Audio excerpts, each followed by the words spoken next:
Dan kini ku di sini, aku dekat denganmu, kamu dekat denganku. Kita selalu bersama. Aku dekat denganmu, kamu dekat denganku. Kita selalu tertawa seperti sedia kala. Oke teman-teman, selamat datang di Seperempat Abad bersama Faris Jauh. Hari ini gue membawa teman gue yang bernama Beril Girsang. Halo Mas Beril. Halo. Nah, Mas Beril Girsang ini bekerja sebagai desain grafis, desain grafis. Dan kita hari ini topiknya emang pengen ngobrolin soal bagaimana rasanya bekerja di dunia desain grafis. Mungkin aja teman-teman yang nonton Seperempat Abad ada yang pengen bekerja di bidang tersebut. Tapi sebelumnya, Mas Beril Girsang ini bukan teman gue. Temennya temen gue yang menikah sama temen gue. Pusing nggak? Fun fact soal Beril Girsang adalah sebelum dia menikah dengan teman saya, jadi saya sudah pernah menawarkan Beril kepada teman saya di awal perkuliahan. Tidak mau, tapi ujung-ujungnya menikah. Luar biasa sekali. Beril dari Medan ya? Ya, asal dari Medan. Girsang itu marga? Girsang tuh marga. Kika Ya. marganya apa? Apa? Kika Iya, marga. Kika marganya apa Kika? Kalau kita itu Siagian. Oh, Siagian. Lu hafal semua marga di Batak? Enggak lah. Ada banyak banget kan, ada ratusan. Dan nggak Iya. semua juga. Ada yang nggak pernah gue dengar sama sekali. Ada yang, ya itulah banyak lah sebenarnya yang namanya kayak nggak familiar aja gitu di Indonesia. Gue semenjak kerja sih baru bertemu dengan banyak orang Medan dan tahu marga-marga unik kayak namanya ya, yang nggak pernah gue dengar sebelumnya kayak Pangaribuan, Tarigan, ya Oh, begitulah banyak. Ya emang banyak ya. Nama lengkap lu siapa, Ariel? nama lengkap Beril Artesian Girsang. Beril Artesian Girsang. Artinya apa? Beril itu nama batuan. Nama batuan. Ya, beryllium. Terus artesian itu sumur air bawah tanah. Jadi bapak itu dulu orang geologi, jadi anaknya tuh namanya geologi banget lah sebenarnya. Diambil dari keilmuan dia. Anjir. Oke. Jadi dua-duanya tuh beryl, artesian itu istilah dalam ilmu geologi semua.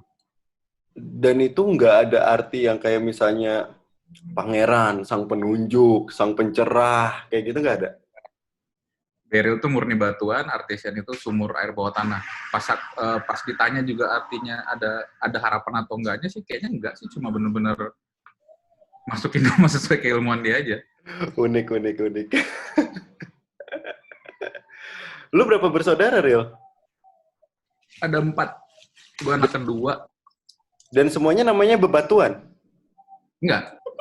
Jadi yang kena. Kika jangan ketawa dong, Kika. Iya, saya tidak boleh ngomong. Ini lagi interview kerja ya, tolong, profesional. Ada sponsor nggak apa-apa kan? Gak apa-apa. Terus gimana? Yang ada nama geologi cuma kakak gue yang paling tua sama gue aja. Tapi dia juga campuran. Nama geologi dia cuma di tengah. Nah, kalau gue tuh full nama geologi. Jadi, selain ada nama marga, nama Nah, turunan dari ayah, ini ada nama baru, boy. Nama geologi. nama ya sesuai keilmuan dia lah. Wah, gak ada bahasa ini ya. Nanti kalau lu punya anak, bahasa saintis, kayak gitu, kayak tanaman. Atau nama kayak orang. Temen gue dia namanya Oriza kan. Jadi Oh iya. jadi makanya kayak orang tua kadang-kadang mau nurunin ininya kan apa? Ya ilmu dia dulu mungkin ya. Nice. Tapi lu akhirnya dari 4 anaknya ada yang berangkat menjadi geologi juga? Enggak, tapi gue dulu kuliah geografi. Yang mana sebenarnya itu ilmu ilmu luasnya dari geologi, ngebelajarin bumi juga. Jadi waktu kuliah dulu beberapa dosen tuh ada yang notice gitu kan, kayak, oh ini namanya geologi banget nih. Kamu terlahir untuk menjadi peneliti batu gitu. Iya, itu nama batuan ya pokoknya. Oke. Terus habis itu lu kuliah di Gajah Mada ya waktu itu ya? Iya, jurusannya ya itulah, nggak nyambung sama Geografi. geografi lingkungan. Oke, sekarang mari kita berbicara sesama anak. Ini gue amatir desain, lu kan desain grafis dan udah menjadi pekerjaan, Pak. Beda Iya, tools juga. Jadi lu lebih profesional. Karena lu dikit. dulu basicnya anak geografi, terus habis itu sekarang lu bekerja di desain grafis ya, dunia desain grafis ya? Ya, di advertising agency, agensi periklanan kalau bahasa Indonesianya. Dan lu di sana sebagai desain? Ya, jadi art director, sebenarnya lebih kurang kerjaannya seperti graphic designer juga, cuma art director ini banyak porsi untuk pengarahan visualnya sih ke graphic designer. Oh, sumbangsi ide dan pengarahan dan juga template-nya berarti dari lu kebanyakan ya? Bisa. Walaupun sebenarnya graphic designer itu ya sama juga sih, kerjaan lebih kurang sama. Tetap ada aplikasi langsungnya ke media desainnya kan. Cuman kalau art director ada fungsi pengarahannya juga. Kontrol aja lah ya. Ya ibaratnya kan kayak ngedesain di advertising kan nggak cuma ngedesain layoutnya doang, tapi juga kadang-kadang kita ada photoshootnya lah, ada syutingnya Oh lah. iya, photoshootnya, yes. Jadi kayak fungsi art directingnya di situ butuh porsi lebih aja gitu. Kalau di dunia desain apa sih jabatan-jabatan yang unik-unik yang kita harus tahu? Atau misalnya kan ada art director, terus ada apa lagi? Oh kalau sebenarnya kalau ini yang gue tahu ya, Oh maaf iya. kalau ada orang yang menonton yang ternyata dia kuliah desain mungkin dia lebih tahu. Tapi yang berdasarkan pengalaman kerja gue selama ini itu ada graphic designer, ada art director. Art director itu ada tingkatannya mungkinnya dari junior Oke. sama senior. Ya paling setelah dari situ akan naik ke creative group head atau creative group. Nah, group head ini mengepalai tim kreatif. Tim kreatif itu isinya art sama copy. Kita ngebagi dua, art dan copy. Oh, copy ini Art. untuk cetak ya? Untuk copywriter. Oh, gue kira cetak, men. Oh, copywriter. Nah, jadi pokoknya di advertising itu tim kreatifnya itu ada copy dan art. Art itu isinya graphic designer sama art director dan satunya lagi copywriter. Oh, kalau di tempat gue ada itu. Departemen printing. Jadi dia khusus. Oh, beda. Jadi dia khusus apa namanya? Karena kebanyakan model printingan hasil desainnya banyak yang customize, jadinya dia yang handle gitu untuk memastikan apa yang sudah didesain dan hasil produknya sama. Kalau di pokoknya istilahnya kan di tim kreatifnya ada dua itu, art dan copy. Di atasnya itu creative group head.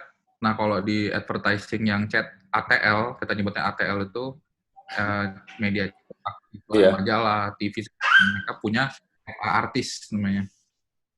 Artis.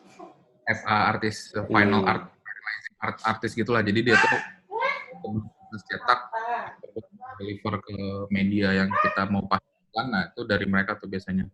Oh, oke. Belum keluar dari kita, itu ada FA artis yang ngerjain. Jadi itu kalau mereka tuh yang terakhir lah sebelum desain itu keluar. Lu jelasin dulu dong, ATL BTL-nya itu apa? ATL sama BTL. Kan teman-teman seperempat abad nggak tahu.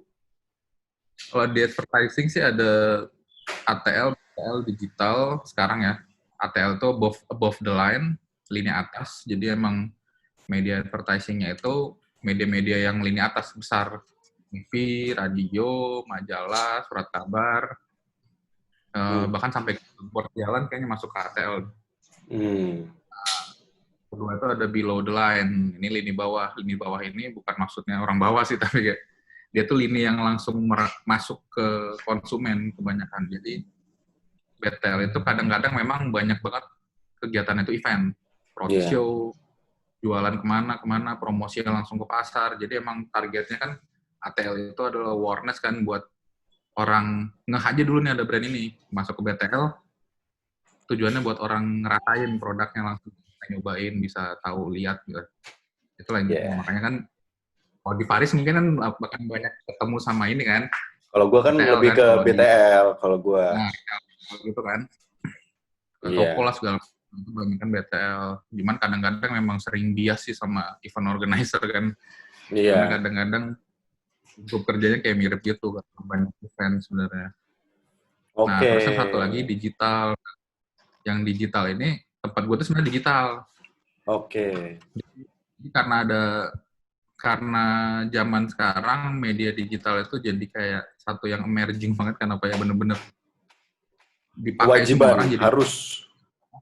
Jadi bahkan ada agensi yang dia tuh bener-bener fokus di digital aja gitu. Kayak tempat gue sekarang. Medianya yaitu YouTube, Facebook, terus social media maintenance.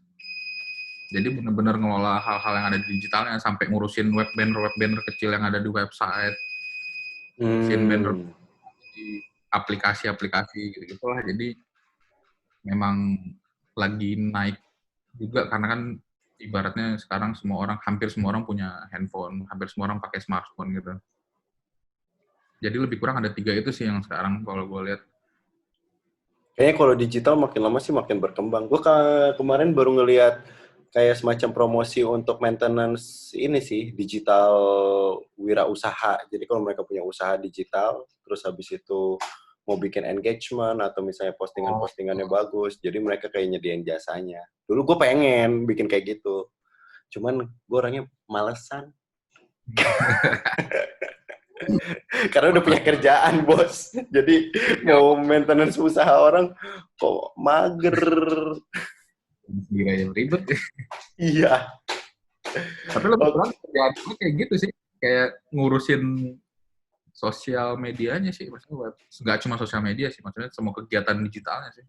Lebih kurang kayak gitu. Kalau yang tadi kan emang spesifik dia lebih ke sosial media kan ya. Betul. Kalau di agensi mungkin dia lebih gedenya karena mikirin campaign-nya juga. Iya.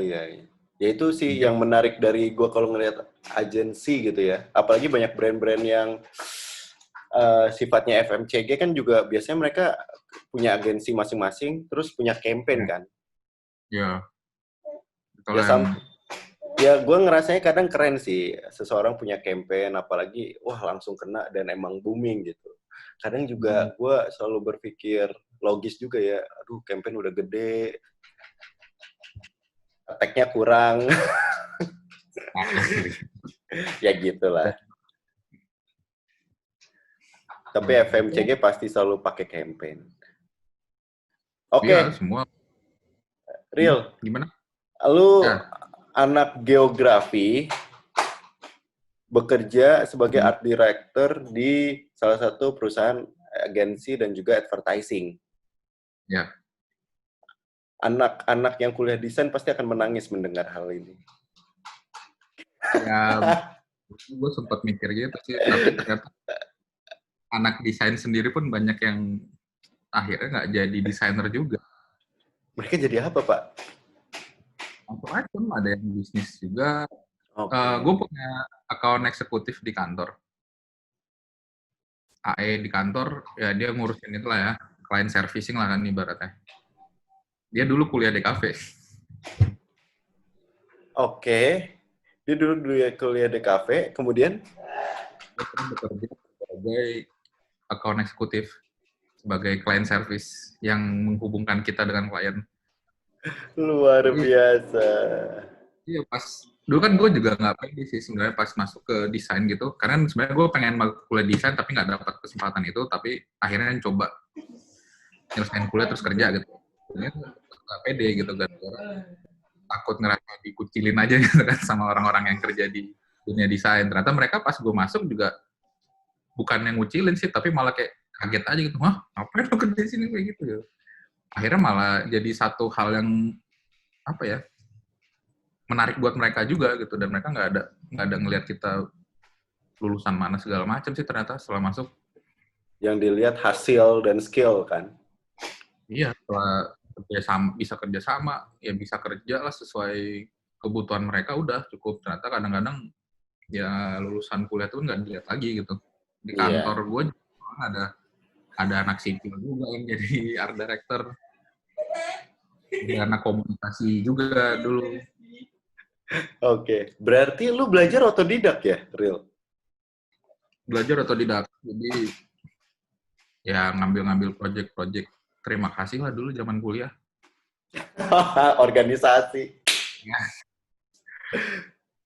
Tapi sorry, pertama kali lu interface sama program desain itu pas kelas berapa? Kenal pertama tuh SMA. Itu juga ada telat sih sebenarnya. Iya, gue SMP, Pak. Nah iya, gue tuh SMA. Nggak tahu ya, mungkin beda kita, umur kita berapa tahun kan, di era gue SMA itu, Oh, iya. mengakses komputer dengan software itu kan juga sulit kali ya, saya masih jarang ya. Iya. Gue melupakan unsur usia, Pak. Unsur generasi.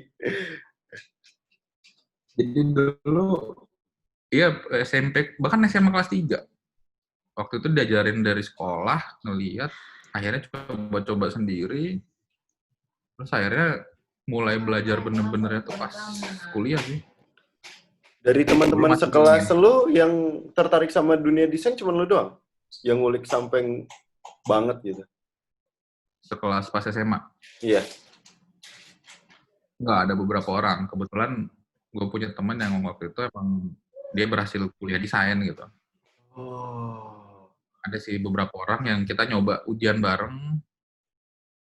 Terus sebenarnya dulu gue nyoba ujian masuk DKV sebenarnya. Cuman DKV gagal. mana? TB, Pak. Ih, sama loh. FSRD kan? Waktu itu gagal. Ih, gue udah 2 kali. Lu 2 kali nyoba? Sampai les. Iya, dulu ada les di Bandung kan? Iya, gue kan emang sekolah di Bandung kan. Terus habis itu Nah, gue les di daerah Dago lah. Tes pertama gue di ITB, tes SBM yang kedua gue di SMA 1 Bandung. Nah, cuman emang dulu itu gue tertariknya sama ini, Real. Desain interface di program. Jadi dari SMP ke SMA tuh gue nguliknya itu yang ada di program, dari Photoshop, terus habis itu CorelDRAW. Memang nggak jago gambar, tapi lewat program saya jago gambar gitu. Karena program, misal nih, wah kepalanya nggak rata, badan nggak rata, apalagi kan di zaman gua di SMA waktu itu kan emang bomber lagi banyak lagi naik daun. Kalau lu dulu tahu ada majalah namanya Baby Boss. tahu dulu. Anaknya Konsep kan? Anaknya Konsep, dan itu salah satu yang bikin gua untuk berniat ngulik lagi. Jadi dari Yellow Dino, terus habis itu Mecha 66 sama Darbots. Sekarang deh. Makanya di situ yang bikin ngulik. Dulu. Pernah apa? Dulu bukan langganan sih, selalu membeli Baby Boss dan Konsep. Oh, tapi lu emang selalu belinya 2 itu ya? Iya, waktu itu. Ya itulah yang bener-bener bikin uang kuliah jadi mepet banget. Kan majalahnya mahal banget tuh. Iya. Dan bulanan sekali sih. Kalau Konsep gue nggak terlalu ikutin. Cuman pas Baby Boss udah nggak ada, baru gue beli Konsep. Tapi Konsep kan jadi majalah lifestyle kan di akhirnya. Jadi kayak kurang menarik lah. Jadi ngebahas gadget, ngebahas apa. Kalau Baby Boss kan dia ngebahas artisnya kan. Artisnya, senimannya, hasil karyanya. Jadi kayak, oh ternyata tuh keren, ada gitu. Gue tahu beberapa seniman keren juga dari situ. Desainer grafis lokal gitu. Makanya tuh gue bilang, ya salah satu motivasi untuk belajar. Dulu pengennya ngebomber ya.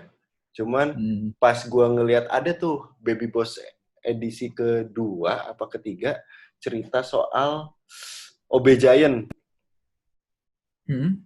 Terus dia cuma OB, terus habis itu dia cuman kayak nunjukin gimana dia nempelin gambarnya, terus dikasih lem ya, semacam lem gitu. Jadi nggak harus ngebomber.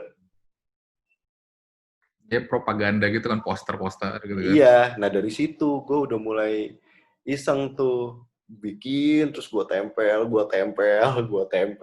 kayak gitu. Gabung lah. Pokoknya di masa-masa itu Vector lagi hype-hype-nya. Jadi gue Ya, belajar.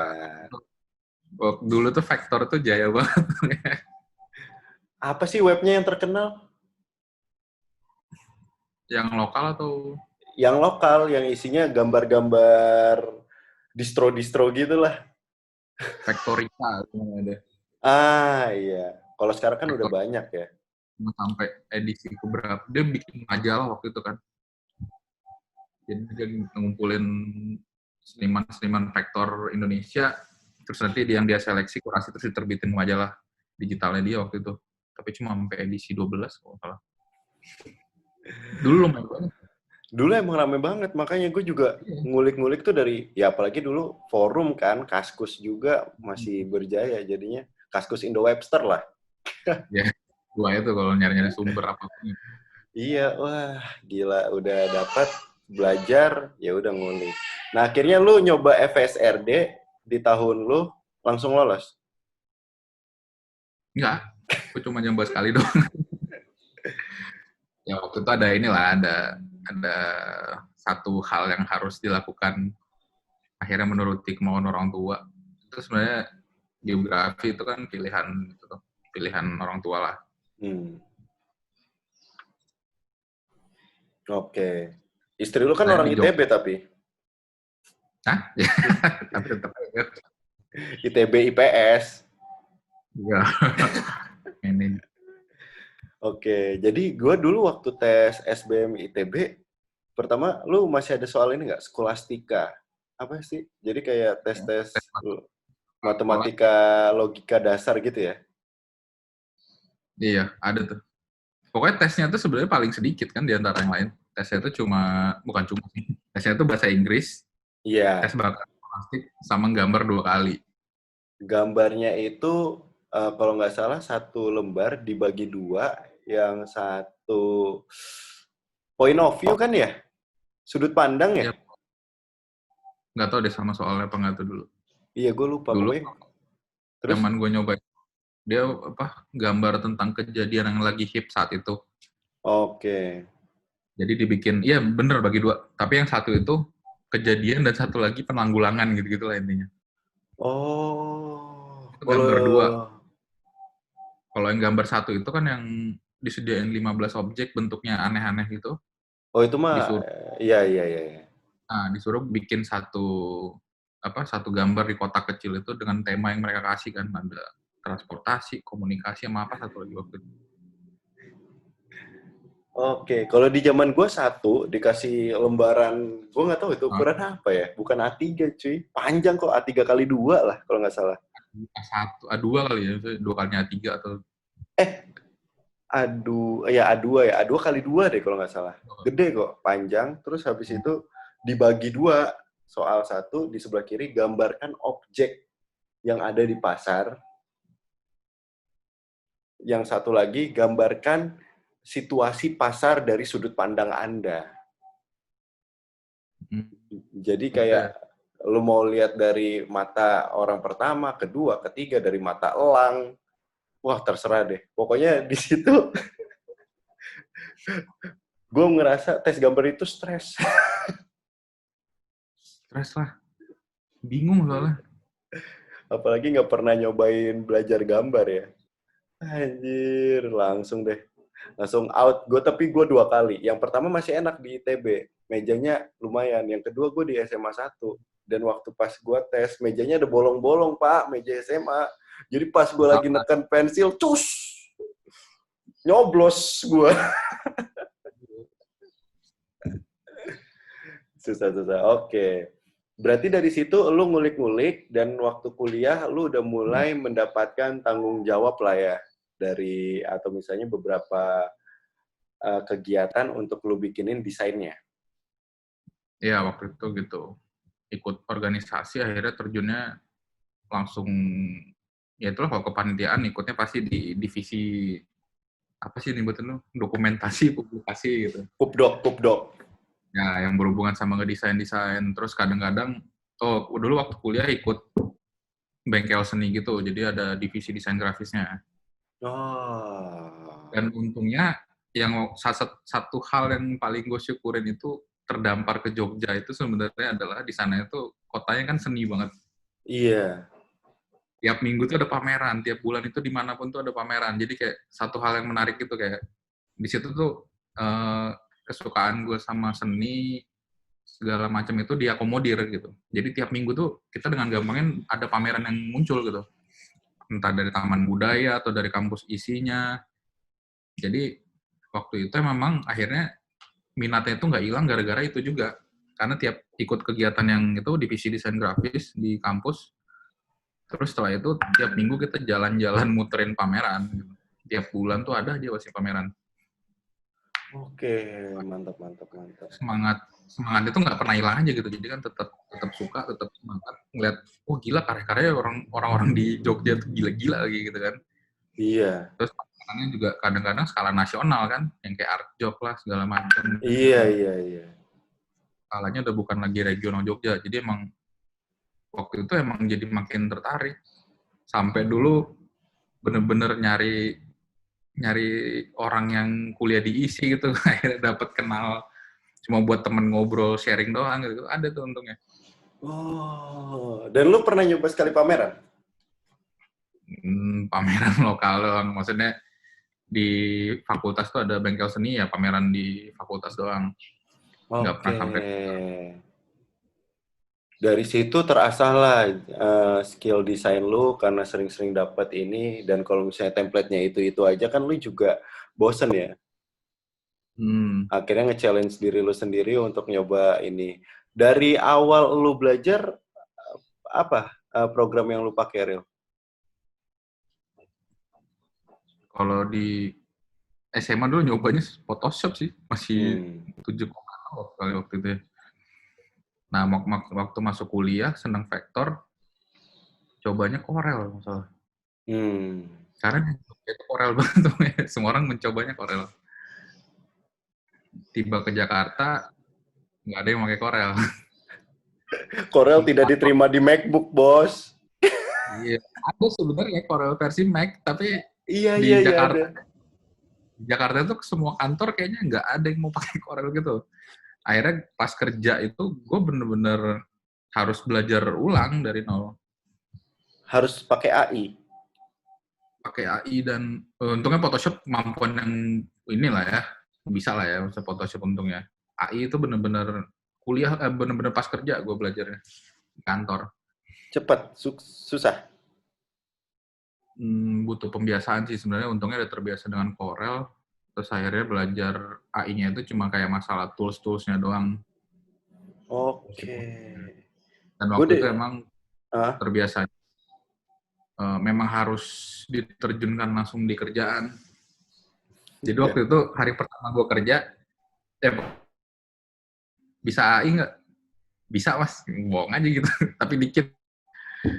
Sampai akhirnya pas kerja, bos gue tahu. Terus hari pertama gue belum dapat kerjaan. Masih hari pertama banget lah ya, masih santai-santai. Akhirnya gue belajar tutorial dari internet, belajar cara pakai AI gitu. Terus sama bos gue dilihat, terus akhirnya gue dikasih kerjaan. Lo kalau mau belajar jangan gitu, kerja.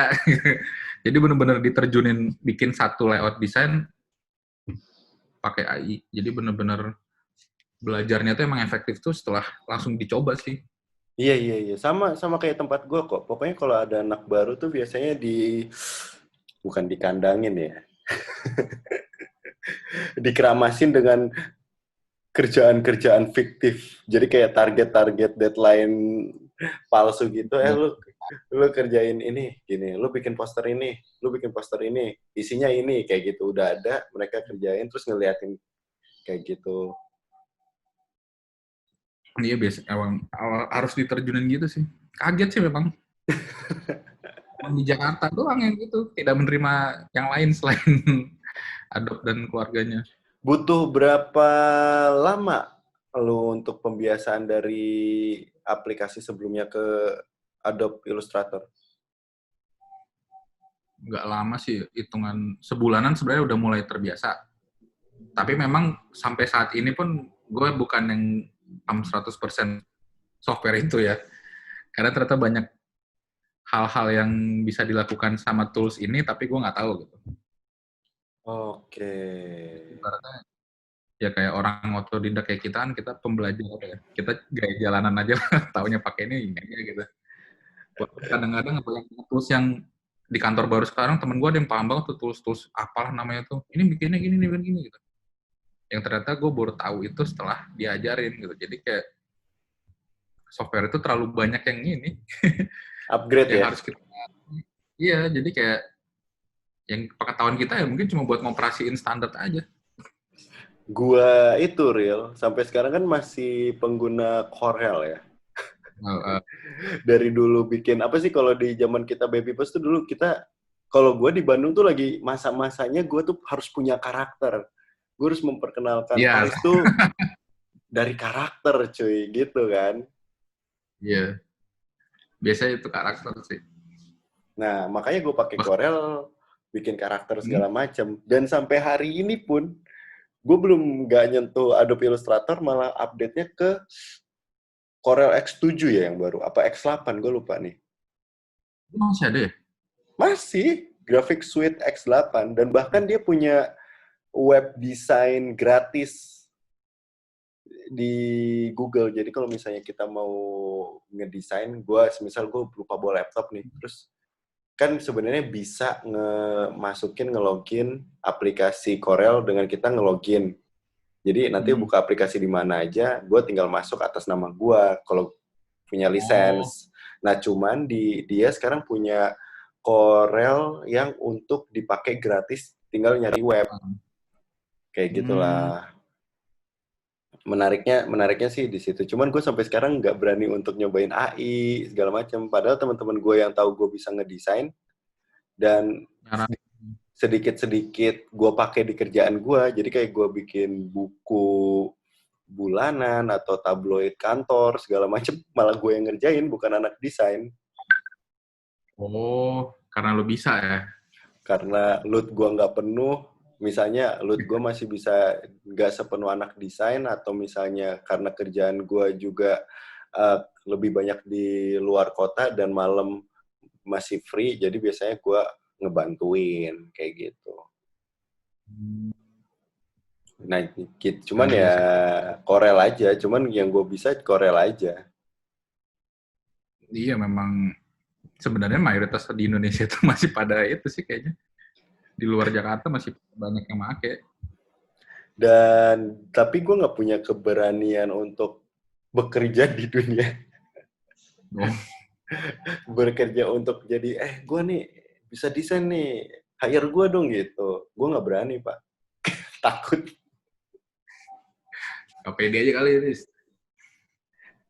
Iya, nggak pede. Padahal kalau misalnya gue kayak masuk ke 1000 Lancer, nyari-nyari kerjaan untuk apply poster atau bikin campaign desain segala macam, ikut gue. Nyoba-nyoba juga kan?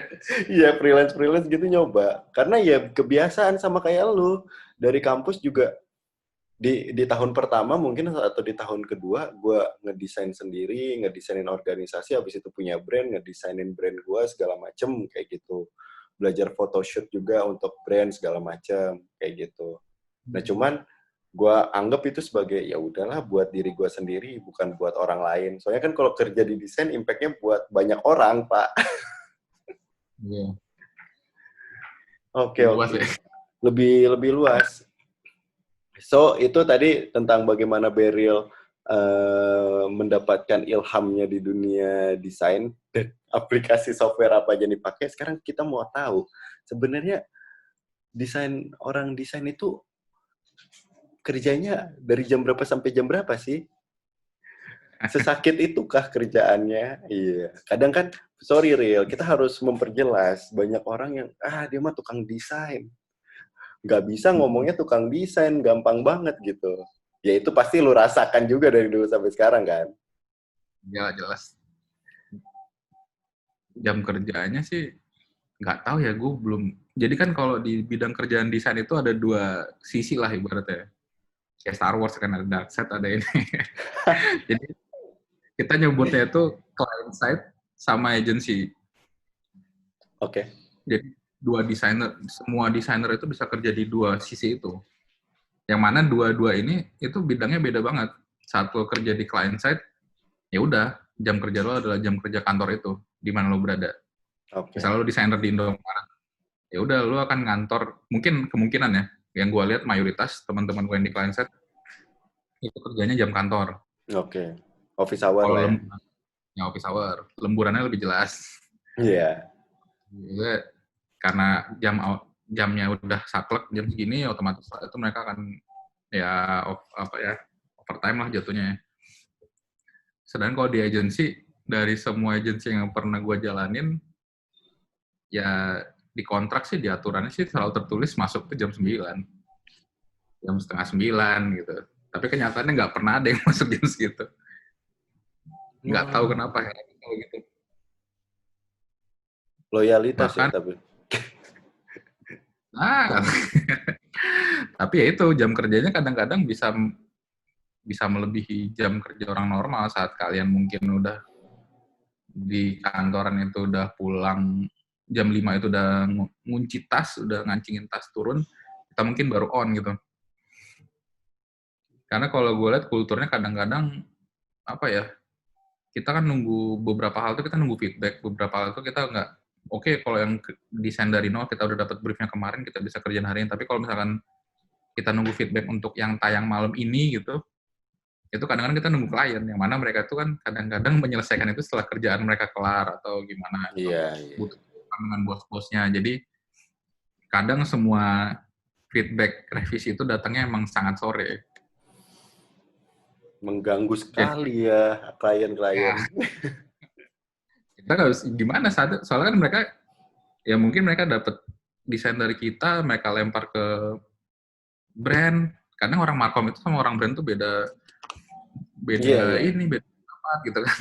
Brand ngerasa ini harus jelas nih ini. Kadang markom merasa nggak perlu gini. Nah, akhirnya banyak feedback yang harus dikumpulin dari orang banyak gitu. Itu yang membuat mungkin pun kadang-kadang jam 12 itu kita lebih milih makan siang dulu daripada ngelihat kerjaan kita, karena belum, kadang-kadang sering nggak ada yang dilakukan di jam gitu. Karena mereka juga belum mikirin ke sana atau lagi makan siang kayak gitu kan. Mereka juga masih ngerjain kerjaan mereka kan. Pendingan-pendingan kemarin atau Iya, tugas-tugas baru hari ini. tambah mereka harus ngurusin agensinya lagi gitu. Ya akhirnya nggak ada yang datang pagi gitu. Makanya lembur itu kayak satu hal yang udah familiar Lumrah. banget sama. Makanya syarat kalau misalnya kita ada lowongan kerjaan sebagai desainer grafis di manapun itu pasti sering kali salah satu poin syarat itu kan selalu ada itu kayak mampu bekerja di bawah tekanan. Itu selalu ada tuh. Ya mungkin buat teman-teman yang nonton itu udah apa ya, saat kalian nanti interview terus dibilang enggak kok kita jam kerjanya inilah masih ini, itu ya jangan langsung dipercaya lah. Pasti lembur akan ada lah. Kalau kalian tanya nggak lembur-lembur kan nggak mungkin lah. Iyalah. Kebutuhan desain banyak, Bos. Client side aja bahkan lembur-lemburan gitu. Jadi nggak mungkin agensinya nggak lembur gitu. Logikanya gitu aja. Betul, betul, betul. Temen gue client side designer gitu tetap aja lembur dia. Walaupun dia kadang nggak lembur di kantor gitu ya.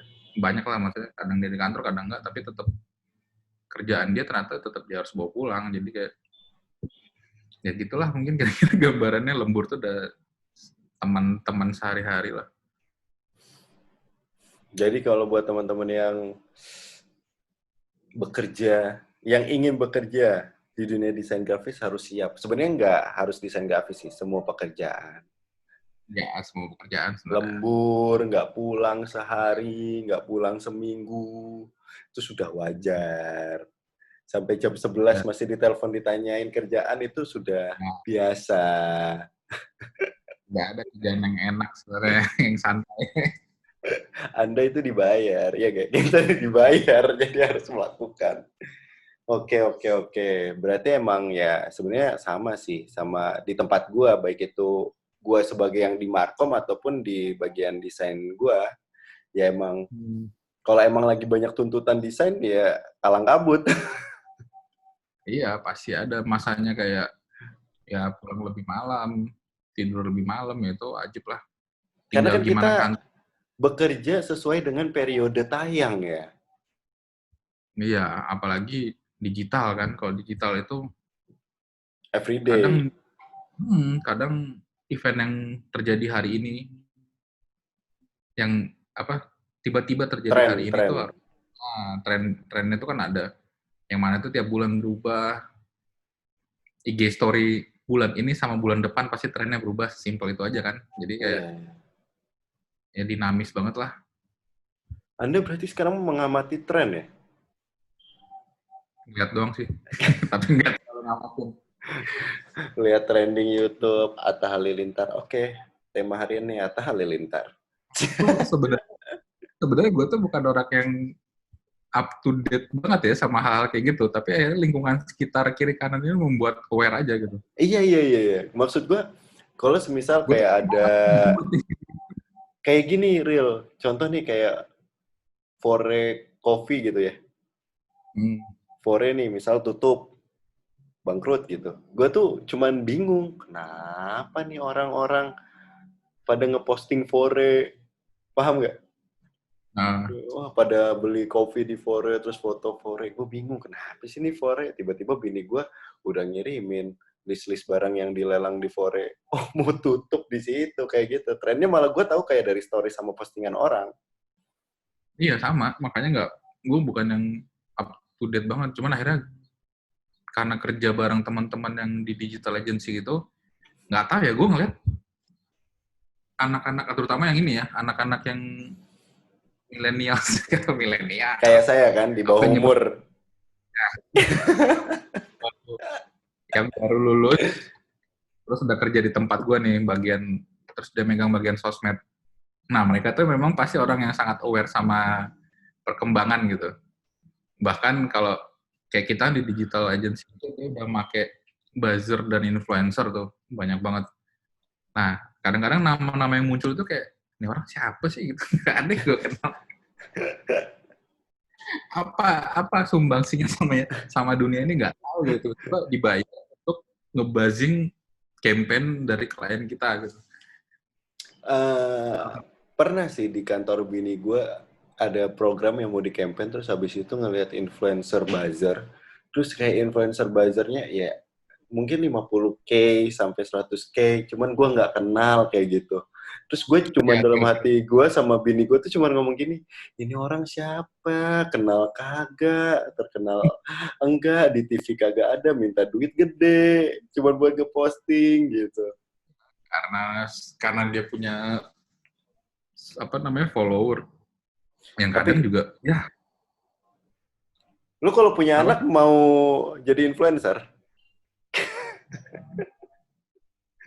kalau dia nginfluence dalam hal yang benar dan keren sih gue mau aja serius. Itu sebenarnya kayak gitu sih, ibaratnya kayak misalkan anak gue tuh dia tuh bisa membuat satu keterampilan dari kayu, terus dia menyebarkan itu dan jadi keren, jadi Influence crafting gitu kan? misalkan, atau dia musisi, ya dia bisa menghasilkan karya yang keren-keren sih menurut gue nggak masalah. Cuman kadang kalau Nah, itu baru influencer menurut gua, Real. iya, karena dia menginfluence gitu kan, benar-benar ada dampaknya lah, makanya menurut gue kayak kadang-kadang yang tier 3 gitu, Gua tapi ini kadang bahaya nih kita ngomongin. Ntar di ini nggak? kagak, ini kan cuma ngelihat kondisi explore Instagram kita doang. Oh. Iya, Kagak, kadang-kadang yang orang lain follow muncul. enggak, gua kadang kayak ngelihat gini, ada sih beberapa influencer yang gua lihat dan biasanya emang mereka punya background untuk ngomong kayak gitu. Contoh, misal, ya emang punya fokus di bidang sesuatu. Contoh ya kalau misalnya dari Jogja mungkin si Erik Sukamti ya, karena Das University-nya, terus habis itu Ya, beberapa keren ya. keren Ada hal sih, besar. yang membuat gue berpikir dia sebagai influencer dan semakin tua, semakin jadi dan terus nyoba sesuatu yang baru aja gitu. Nah, dia orang yang keren sih, bisa ngasih dampak gitu ya. Nah, itu maksud gue baru namanya influencer, paham nggak? Gue Jadi, juga nangkapnya gitu, tapi sebenarnya artinya gitu nggak sih? gue, Yang sekarang beredar. ya karena maksud gue secara mindset gue mikirnya kayak gitu, gue ngelihatnya kayak yang sekarang ini eh, bukan menginfluence sih, ya dia menganggap dirinya influencer karena banyak orang yang ngeliatin dia, paham nggak? Ya karena nge-follow dia, melihat apa Kayak, yang dia lakukan sih ya. iya maksud gue kayak topeng monyet lah. Loh, topeng monyet nih misalnya beratraksi pun kita ngumpul kan. Oh, Ya punya dampak mungkin terhibur gitu. Kita terhibur. Habis itu ya udah. Cuman kalau misalnya kayak Erik Sukamti kan selain kita terhibur dia memberikan sesuatu yang ngubah mindset kita, pola pikir kita, ngasih tahu cara sesuatu kayak gitu. orang banyak gitu ya sebenarnya. Makanya gue kalau misalnya gue ngefollow influencer kayak misalnya oh nih ada orang dia ngomonginnya tentang anak, parenting segala macam atau Montessori segala macam ya gue follow. Bagus, ada manfaat positif buat lo gitu ya. Iya, kalau misalnya cuman hey guys, hey guys, hey guys. Nah, ini nanti masuk kan nih? Ini masuk semua Pak, nggak gue itu. Ya, tapi kalau gue pikir sih banyak orang yang merasakan seperti gue bilang. Makanya Ya kadang gitu lah. makanya kadang ada sesuatu ya mungkin bukan influencer kali ya, selebgram kali ya istilahnya ya buat mereka yang banyak peminatnya tapi tidak menentukan bidang-bidang yang Mungkin. dibicarakan. Kalau gue nggak tahu juga bedanya buzzer, influencer, apa sih. Gue nggak terlalu paham sih bedanya. Gue cuma paham mereka itu bisa memberi dampak ke orang lain aja gitu. Dan Iya, iya. kadang-kadang digunakan untuk membantu sebuah penyampaian informasi aja. Kadang gue nggak tahu tuh bedanya influencer, buzzer. Kadang-kadang bayarnya kenapa beda, gue nggak tahu juga tuh kenapa. Tapi ya gue juga bingung ya kenapa ya buzzer saat ini masih ada ya. Dulu kan kita kenal buzzernya dari Twitter, Pak. Awal dari Twitter ya? Malah gue ngerasa mulai ada buzzer tuh dari Twitter. Wah, dia orang yang campaign segala macam ini ya memang mereka tugasnya kayak gitu. Nggak tahu nih buzzer yang di tempat lo apakah masih di Twitter juga atau udah merambah ke berbagai media untuk nge-push komen, nge-push like, nge-push informasi kayak gitu. Tergantung medianya sih kayaknya. Kadang mayoritas, kebanyakan di Instagram sih memang. Twitter apa nggak? Soalnya gue nggak ngurusin langsung per buzzer-buzzeran gitu.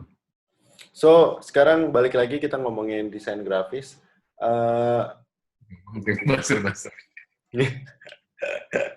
Kita ngomongin lagi masalah desain grafis. Jadi, lu berarti sampai sekarang udah bekerja di bidang desain grafis, itu udah berapa tahun? Berarti udah 7 lah, dari 2013. Udah 7 tahun. Berarti ini emang bener-bener nggak menutup kemungkinan buat teman-teman emang yang suka desain grafis atau emang punya skill desain untuk bisa lintas pekerjaan atau yang merasa dirinya dari dulu belajar otodidak gitu untuk bisa bekerja di dunia advertising, agency, dan juga desain grafis lah, dimanapun itu berada ya, Real ya? Benar, bisa. Jadi, ya pengalaman yang gue jalanin, gue tuh lompat bidang ya. Dan beberapa temen gue di kantor juga ada yang dia tuh bukan basicnya kuliah desain. Karena memang saat ada, saat rekrutmen gitu kan, mereka mintanya kan portfolio. Itu sih yang paling penting. Portofolio yang kita harus siapkan itu dalam bentuk seperti apa? Desain-desain kita sebelumnya? Desain sebelumnya. Untuk sekarang sih mayoritas sesimpel bentuk PDF aja. Kalau misalkan lebih bagus lagi, sekarang tuh udah mulai banyak yang upload itu kan di website atau di mana gitu ya, online gitu. Jadi masukin portfolio, apa yang di PDF itu ya beberapa yang kalian rasa keren gitu atau gimana, tapi detailnya kan bisa kalian arahkan ke portfolio digital kalian lah ibaratnya gitu. Iya, iya, Kalau iya. misalkan kan nggak mungkin semua dimasukin ke PDF itu kan, Iya, iya, iya. terlalu banyak, recruiter juga males loh, terlalu panjang. Tapi Gue intinya portfolio sih. dulu sih untuk nyari inspirasi di itu sih Pinterest sama Behance.net itu. Gue Ya dari situ kalau emang banyak. dari desain grafis segala macem, ya palingan beberapa kali di Instagram. Karena gue ngerasa beberapa kali mencoba ngambil freelance untuk bikin kemasan produk, desain produk kemasan, buku, atau misalnya postingan poster atau sosmed segala macem, gue ngerasa bukan nggak bisa ya. Gue kayak menghabiskan waktu yang bisa gue lakukan untuk apa, jadi itu gitu. Bukan untuk Ya, karena mungkin karena basicnya gue udah punya pekerjaan sebelumnya. Kalau gue nggak punya pekerjaan, pasti gue ambil semua. iya. Tapi suatu Waktunya Pak. kelebihan yang gue rasakan ketika gue bisa desain, dan gue ngerasa juga ya, kayaknya generasi sekarang itu harus bisa juga gitu ngedesain atau ngedit segala macem. Kayak sesuatu itu. Jadi gue kalau misalnya bikin majalah atau buku atau misalnya album foto atau ngedesain buat sesuatu, gue atau keluarga gue, ya gue desain sendiri aja, nggak usah pakai jasa orang lain. Iya kalau internal sih mau cukup membantu sih. Emang cukup membantu kalau misalnya bikin, ya contoh nih kayak Minal Aidin Wal Faidin. Kemarin, Iya. bikinin postcard dong. Wah, bikinin simbol, ini ada foto Minal Aidin Wal Faidin, mohon maaf lahir dan batin. Wah. Ya gue ngebantuin itu. Oke, pertanyaan gue sekarang berhubungan dengan klien. Karena ini edisi baku hantam yang sering terjadi antara desain dan klien. Ya, pasti. Bagaimana, apa cerita paling menyenangkan dia? Tapi lu nggak usah bilang brandnya apa atau apa, kliennya siapa atau apa. Apa kisah klien yang paling menyenangkan dan kisah klien yang paling menyebalkan?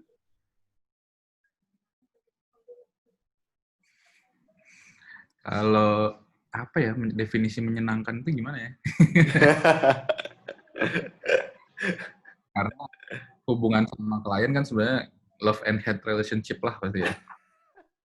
Dia dibutuhkan karena dia menghidupi kantor kita, tapi satu sisi kadang-kadang ya apa yang dia lakukan, pendapat dia kadang-kadang ya nggak sesuai dengan ini kita, jadi sering clash aja gitu. Yang kok Apa mungkin yang namanya? dari menyebalkan Desain class ya? nggak tahu. Enggak, lu itu adalah perasaan di mana ketika lu punya insight atau punya ide tentang hasil desain yang sangat bagus, tapi itu dipatahkan Gue oleh, sering. oleh si klien. Ya, Oke, oke, oke. sebenarnya kan itu yang paling yang sebel-sebelnya sih kayak kita udah ngerasa ini bagus banget nih. Bukan cuma kita sih, tapi kayak internal kita udah lewat director kita, ada dari head kita, segala macam. Ini udah oke seperti ini. Cuman kadang klien itu seringkali memang menambahkan konten yang mungkin terlalu banyak ya. Dia pengen semuanya ada di situ. Ya, jadi hal-hal gitu sih yang paling sering dihadapin itu kayak gitu. Jadi kayak ya klien ini pengennya kontennya lumayan banyak, sedangkan kita ngerasa kadang-kadang simplicity itu lebih menarik gitu. Tapi mereka kan pengen memaksimalkan itu, jadi akhirnya udah masukin, akhirnya jadi padat. Akhirnya jadi undangan nikahan ya? Jadi penuh lah gitu. Beberapa hal kayak kadang mereka ya yang paling nggak ini sih paling sering terjadi juga berubah pikiran aja sih, sering berubah pendapat. Kita mau yang ini desainnya jangan terlalu hard sell. Tiba-tiba sudah revisi berapa kali udah minta ubah deh kopinya mas, langsung hard sell aja gitu. Hal-hal kayak gitu tuh yang kadang-kadang kita suka geleng-geleng. Banyak lah terus kayak ngerevisi di hari libur itu ada aja lah. Ya itu udah inilah, udah sehari-hari lah. Rekor lu untuk ngerevisi sebuah desain paling banyak berapa, Rial? Gak inget sih, cuman belasan sih ada waktu itu ngerjain website sih soalnya. Oh, website. Ya, Oke, oke, oke, oke. Kalau bentar untuk lupa. yang desain grafis, sampai lebih 5 kali atau sampai 10 kali pernah? Pernah. Tapi itu gara-gara, itu kayaknya lebih ke arah ini sih, kayak desain sekali, feedbacknya belum dikumpulin dari semua orang, tapi udah kita kerjain, balikin lagi, ternyata ada feedback dari orang brand, balikin lagi, ternyata mereka feedbacknya sendiri-sendiri. Nah, itu sering akhirnya jadi bolak-baliknya kepanjangan kan. Tapi itu hal Sebenarnya yang kalau itu yang membuat anak desain jadi darah tinggi sih. punya iya, format, punya format kayak ya gue beberapa kali ketemu anak desain kalau karena gue nggak kerja di dunia desain, jadi gue mungkin termasuk anak desain yang sangat baik, Pak. Kalau nerima pekerjaan, Mas direvisi, oh siap. Kalau anak lu masih desain yang udah expert kan pasti, Mas ini gini-gini. Dia cuman, hah, ini gini-gini. Hah, gini-gini. Udah, semuanya, udah. ya, Awas gue kerjain nanti lu karena salah. satu hal juga yang perlu ditekankan itu sebenarnya menerima revisi bolak-balik tuh nggak enak gitu. Jadi kalau kalau bisa di-compile dulu, nunggu seharian nggak apa-apa, kita tungguin. Jangan sampai datang sekarang buru-buru, pernah soalnya gitu. Langsung di komen di WhatsApp gitu. Mereka punya grup lah, Pak, yang nama kita. Ada revisi di komen di WhatsApp. Disampein, ternyata masih ada komen lagi dari bos, ternyata masih ada komen lagi dari brand. Nah, akhirnya saat kita lagi ngerjain, udah selesai, tiba-tiba masuk lagi hal-hal gitu yang sebenarnya bikin emosi sesaat aja gitu. Iya, iya. Lebih baiknya kan di-compile dulu gitu. Tapi Dan kayaknya sebagai anak desain lu tidak mau berada dalam kumpulan grup itu ya harusnya. enggak, biasanya kalau di kantor itu kita nggak ketemu klien langsung. Iya, maksud gue harusnya kayaknya lu harus punya satu account atau juru bicara yang menerjemahkan Ya, semua masukan yang sudah dikompil ke lu gitu kan. ya, jadi account itu di-push sama klien, di-push sama tim sendiri juga. Iya, Dimarahin sama klien, dimarahin sama tim sendiri juga. Dan buat teman-teman yang ini sih, apa namanya, bilang, oh, ngedesain itu passionku banget gitu. Aku mau kerja ini, aku akan bersemangat dan passionate iya, tapi kalian tidak akan bisa menghindari namanya emosi, marah, berantem sama tim sendiri, sama account, terutama sebel sama klien. Maksudnya semua pekerjaan pasti ada ininya lah, ada masa-masa sebelnya lah. Mau se-passionate apapun kalian gitu. kalau Anda mau passionate tapi tidak emosi, di sebelah sini. Jadikan hobi saja, iseng-iseng ngedesain, taro-taro di Instagram. Kalau Jadi misalnya mau membuat passion dan menghasilkan seperti Mas Beril. jadi budak kalau gitu. Ya karena emang beberapa kali gue ngerasa anak desain tuh seru kan. Kepemikiran gue gitu dari dulu. Apalagi gue di Pupdok kan. Wah gila. Ngeliat anak ITB rambut gondrong, Bu. Baju kebalik. Celana jeans pakai itu. Bawa ke Gajah Mada, bawa ke Brawijaya, segala macem. Pas masuk kerja. Ini orang desain kenapa darah tinggi semua? Mungkin sesantainya orang desain yang dikejar revisi dan deadline, paling santai pas ngerokok doang. Iya. Momen paling salah. Dan itu juga ngeluh, ada pusing banget jadi deh, revisi lagi deh, revisi lagi. Aja.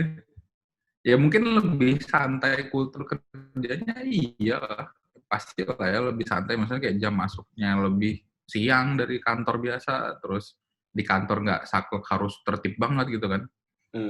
Jadi kayak kultur kerjanya memang santai. Gue akuin kultur kerjanya santai. Kayak teman-teman bermain lah kadang-kadang gitu ya. Bebas mau ngapain aja. Cuman memang Kerjaan harus resikonya beres. juga ada. Jadi kayak kadang ruang dan waktunya kadang tidak dibatasin gitu kan. Itu sih hal-hal gitu.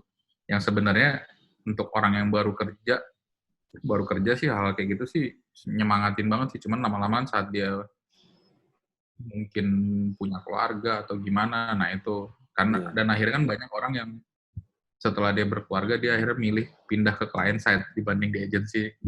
Oh, itu yang terjadi pada mereka yang sudah mulai berkeluarga. Nggak semua sih, cuman banyak temen, ada beberapa temen gue yang akhirnya kayak, dan temennya dia gitu, akhirnya melihat client side itu Sebagai the new jadi, normal. ibaratnya dia tetap bisa ke desain, tapi dia punya jam kantor yang lebih pasti gitu. Oke.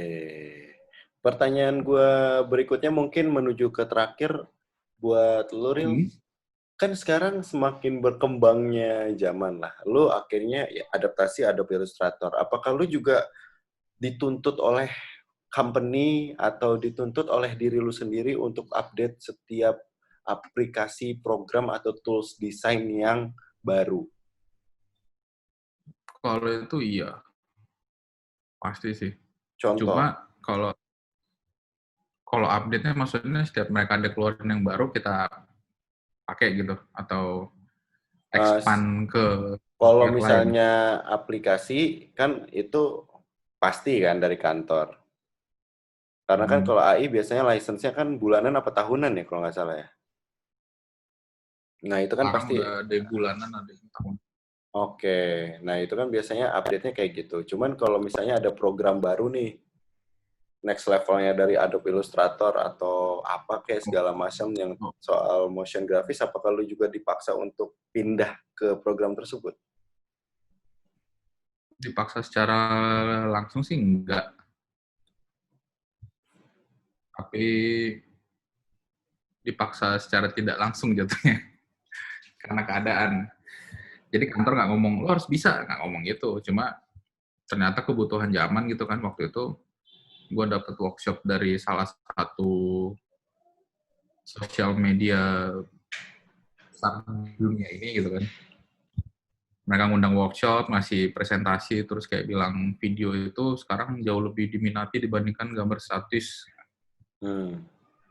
Waktu itu workshopnya itu kebetulan klien yang dapat, jadi kita diundang sama klien untuk ikut. Nah, di situ kayak dikemukakan kalau video itu jadi sesuatu yang lebih menarik dibandingkan image statis. Dan mulai dari itulah pemaksaan secara tidak langsung itu terjadi gitu. Nah, Mulai akhirnya mencoba program editing. ya motion yang sederhana sih, nggak akan bisa sampai level motion graph animator sih, cuman ibaratnya sesimpel Tulisan Instagram story. bergerak gitu. Ya, hal gitulah. Mereka Pakai ngerasa pakai apa sih lu kalau misalnya program editor videonya pakai AP apa FCP apa motion grafis gitu? lebih ke motion sih, tapi yang bisa sederhana doang. Sebenarnya kan kayak Photoshop sekarang pun udah bisa motion sederhana kan, Iya, iya, sesimpel iya. itu aja. Dan juga karena tuntutan zaman ini juga di tempat gua akhirnya berkembang selain desainnya ya di bawah Markom, jadi kayak kita punya PH sendiri. Jadi kayak udah mulai dulu yang photoshoot bisa dilakukan oleh desain, sekarang udah punya photoshoot sendiri untuk semuanya, terus punya Konten sendiri berarti sekarang. iya, jadi kayak udah punya studio sendiri, punya artis sendiri. Gue pernah kebagian dapat voice over sendiri, sempat kebagian untuk ngisi voice over, terus habis itu juga, ya itu yang lu bilang, untuk untuk motion grafis sama video-video tayangan yang bergerak, yang tidak statis, walaupun bentuknya masih desain, itu sekarang juga jadi pertimbangan yang lebih diperbanyak dibandingkan gambar yang biasa aja gitu. Iya, makanya sekarang lama-lama video akhirnya ya di kantor juga ada motion grapher-nya juga, tapi kayak akhirnya yang lain dituntut untuk bisa motion sederhana lah minimal gitu. Pop-upin tulisan doang gitu, image bergerak gitu lah. Menggunakan aplikasi? Ya Adobe juga biasanya. Lu pusing? Ya awal pusing banget. Awal belajar lama banget. Oke. Nguliknya Keras. kan yang lama. Iya, Prosesnya ngulik. lama gitu. Oke. Berarti lu terus kalau misalnya penggunaan itu kan penggunaan program. Kalau misalnya penggunaan pen tablet gitu untuk desain Oh, itu sekarang. di masing-masing aja.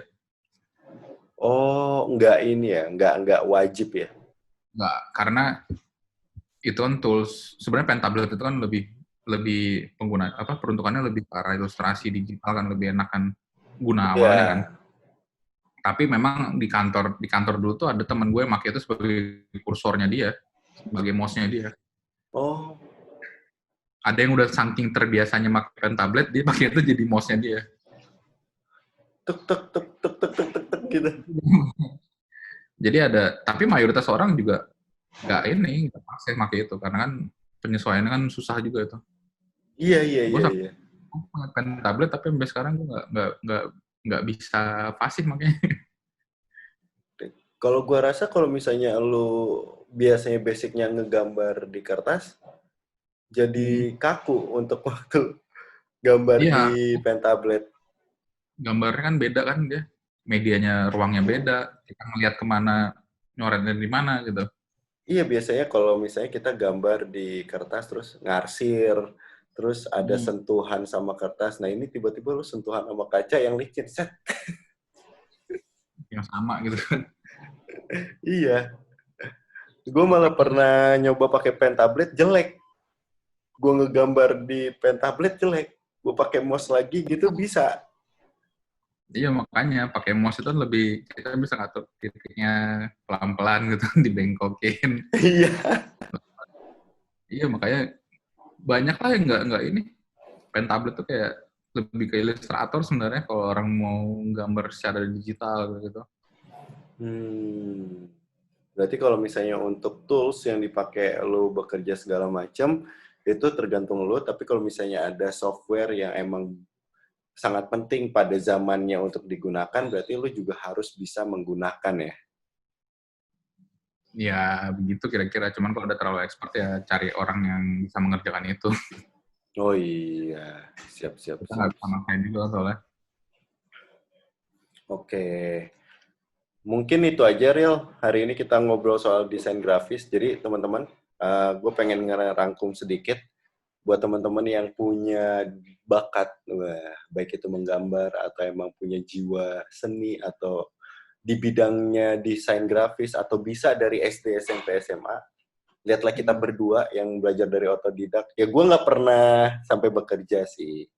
Cuman kan Mas Beril bekerja ya dari geografi, jurusan kuliahnya, terus sekarang bekerja sebagai desain grafis. Jadi itu nggak menutup kemungkinan. Apalagi kalau industrinya semakin luas, tapi kampus desainnya sedikit, berarti kan kebutuhan desainernya makin banyak ya.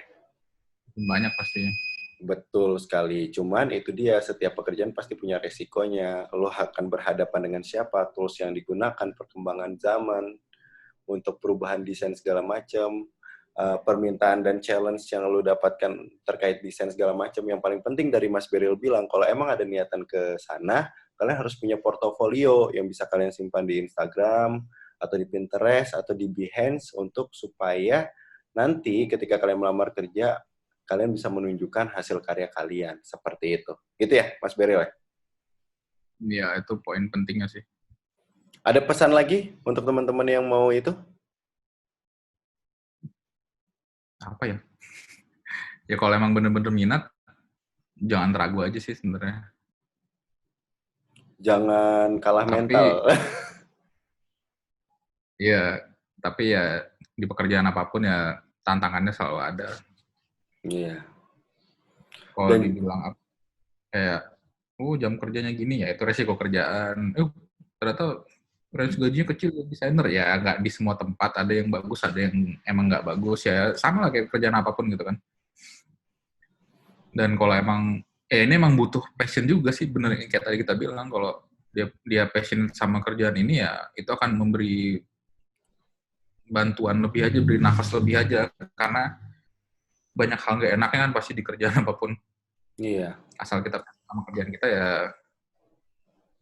mudah-mudahan Kalau bisa kalian lebih nggak passion, nggak suka, dan nggak kuat, baru dibilang, desain apaan nih, jelek banget. Nangis, Pak. Resign besok. banyak ininya lah banyak ya di kerjaan apapun pasti sebenarnya. Jadi kayak ya teman-teman itulah Oke. sekolahnya kalau kita dapat pendidikannya ya lebih bagus. Iya, betul. Untuk ngedalemin ya. Hmm. Satu lagi, tapi lu belajar desain selama otodidak berarti dari buku Corel Draw zaman dulu nggak sih? Gue masih punya sini, ada buku Corel Draw. Iya. Enggak sih dulu beli buku gitu nggak tahu juga, maksud pernah pernah minjem tapi nggak pernah sampai beli. Selebihnya nanya. Nanya, Nah, oh. karena dulu kan internet juga masih barang yang tidak ada di semua kosan ya. Dan Jadi harus kuota ke kampus. masih mahal, Pak. Iya, dulu harus ke kampus. Pulsa. Internet yang lebih lancar gitu. Nanya dari teman sih, untungnya ikut komunitas itu adalah ya nanya ke teman itu jadi lebih ada jawabannya gitu. Mereka bisa ngajarin kita buat ngerjain bikin apa gitu segala macamnya. Selebihnya ngulik. Kalau gue dulu sampai sekarang pun dari YouTube biasanya. Ya sekarang enak, apapun di YouTube aja udah jelas. Dari zaman gue itu mulai ngulik dari YouTube, terus dari buku-buku Corel Draw yang gue dapet di pasar buku. Jadi kayak buku second. Kayak buku gitu kan dulu mahal banget, real. Kalau kita sekolah, anjir 100.000, 50.000, mahal banget. Makanya gue ke pasar bekas, pasar bajakan, pasar bekas dari buku bekas buat belajar. Dan sekarang ada YouTube sih. Harusnya anak-anak yang punya bakat dan desain, apalagi kalau di YouTube gue lihat ya, untuk mereka yang ngasih tutorial desain grafis tuh detail banget loh. Iya, diarahin ke screen-nya langsung, kita bisa ngeliat prosesnya gitu. Kalau teks kan kita baca, pilih teks ini, pilih ini. Sedangkan mereka kayak ngarahin kursornya langsung, jadi bener-bener visual dia ngajarinnya. Kita tinggal ngikutin aja. Kalau dulu tuh ada yang kayak vector in 30 minutes. How I made wajah ini jadi vektor. Kencang banget. Zamanku itu ada 10steps.sg dulu, gue sering banget ngeliat itu. Jadi kayak semua tutorial desain dalam 10 langkah gitu. Itu bikinan orang Singapura apa ya, 10 step. Temen gue dulu nggak tahu. Itu dulu sering banget cara 10 langkah untuk bikin tulisan bertekstur. Jadi kayak dia tuh punya banyak tutorial gitu. Dulu yang bisa dilakukan. Iya. Gue juga kalau sekarang ngeliat tutorial kayak tools-nya itu misalnya nih di Corel, di Photoshop, Illustrator ada tools nih. Ada 50. Setiap tools-nya dicobain sama dia. Iya. Wah gila, udah jadi 50-60 video aja, terus habis itu nyobain bikin ini, semisal bikin ini. Jadi sebenarnya harusnya lebih gampang lah. Tinggal kita mau nggak mau, tinggal kita mau nyoba nggak nyoba. Kalau belajar tapi nggak nyoba, kurang, nggak tahu nanti gunanya. Karena kan di dunia desain itu kan lebih fleksibel. Kadang untuk membuat gambar wajah, ada orang yang menggunakan tools A, ada juga yang menggunakan tools B, dan ada juga yang menggunakan tools C. Jadi nggak semua orang sama. Jadi sifatnya kayak programmer. Jadi jalannya banyak sebenarnya. Jalannya banyak. Mungkin aja si Beryl dalam membuat wajah, dia mulai pakai lingkaran dulu, kotak dulu. Kayak gue mungkin langsung dari sketch dulu, pen tablet. Ada juga yang dari garis vektor segala macam, atau dari copy paste. Banyak lah jalannya ya. Ya, caranya lebih fleksibel lah sebenarnya. Oke, Mas Beryl, thank you. Terima kasih sekali lagi untuk waktunya untuk ngobrol tentang bagaimana rasanya bekerja dunia desain grafis. Dan yang paling menariknya lagi adalah dia otodidak lagi. Ya, banyak orang di luar sana. Iya, pasti banyak juga lah. Nggak cuma satu. Tapi sekali lagi terima kasih ya. Yuk, sama-sama. Salam buat Kika juga, dan thank you buat teman-teman seperempat abad yang sudah menonton episode ini bersama Mas Beryl Girsang. Dan jangan lupa bahwa seperempat abad tayang di YouTube seperempat abad dan juga di podcast yang bisa kalian cek di Spotify. Thank you sekali lagi buat kalian yang sudah nonton. See you di next video. Bye-bye. Yuk. Dan kini menemaniku di sini. Aku dekat denganmu, kamu dekat denganku. Kita selalu bersama.